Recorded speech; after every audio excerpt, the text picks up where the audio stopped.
तर पुण्यामध्ये आपण बघतोय अजित पवार गटाचं आंदोलन आता सुरू झालेलं आहे। अजित पवार गटाकडून संपूर्ण राज्यभरामध्ये आज आंदोलन केलं जात आहे। महाराजांचा पुतळा कोसळला आणि त्यानंतरच आता अजित पवार गट देखील आक्रमक झालेला आहे। एका बाजूला सत्तेत असलेले अजित पवार आता दुसऱ्या बाजूला आंदोलन करत असल्यानंच अनेक चर्चांना देखील उधाण आलंय आणि या सगळ्या संदर्भात अधिक माहिती देतात माझे सहकारी प्रदीप कापसे। आपल्याला प्रदीप।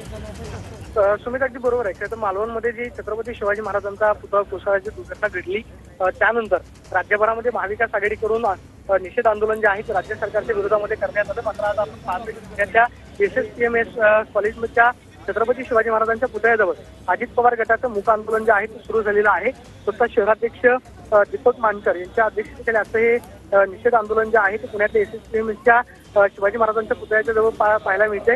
आपण पाहतो की राष्ट्रवादी काँग्रेसचे कार्यकर्ते हे काळी फीत बांधून आणि तोंडाला मुखपट्टी लावून जे आहे त्याचं आंदोलन करतायत। मात्र आजच्या आंदोलनाचं विशेष म्हणजे सत्तेमध्ये असलेला खरं तर पक्ष जो आहे तो आज आंदोलनासाठी बसलेला आहे। त्यामुळे या आंदोलनाची एक वेगळी चर्चा आहे। मात्र अजित पवारांनी खरं तर काल आपल्याला माहिती आहे की जाहीर सभेमध्ये माफी सुद्धा जी आहे त्या प्रकरणावरती मागितलेली होती। मात्र हा पुतळा जो आहे म्हणजे मालवणमध्ये जी दुर्घटना घडली तिथला पुतळा जो आहे तो लवकरात लवकर पुनर्स्थापित करावा ही मागणी राष्ट्रवादी काँग्रेसची आहे आणि आपण पाहतो की त्याच मागणीसाठी ते सगळे कार्यकर्ते जे आहेत ते उपोषणासाठी बसलेले आहेत।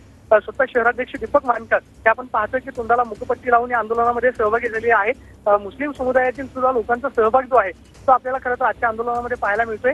त्यामुळे हे आंदोलन जे आहे ते खरं तर राज्य सरकारच्या विरोधामध्ये अजित पवार गटाकडून लवकरात लवकर पुतळा जो आहे तर त्या ठिकाणी पुनर्स्थापित करावा ही मागणी असणार आहे। आपण जर हातामध्ये फलक जर पाहिले तर राजा आम्हाला माफ करा अशा पद्धतीचे फलक जे आहेत त्या कार्यकर्त्यांनी हातामध्ये घेतले। बरोबर आहे, म्हणूनच हे निषेध आंदोलन केलं जात आहे। धन्यवाद तुम्ही दिलेल्या सविस्तर माहितीसाठी प्रदीप।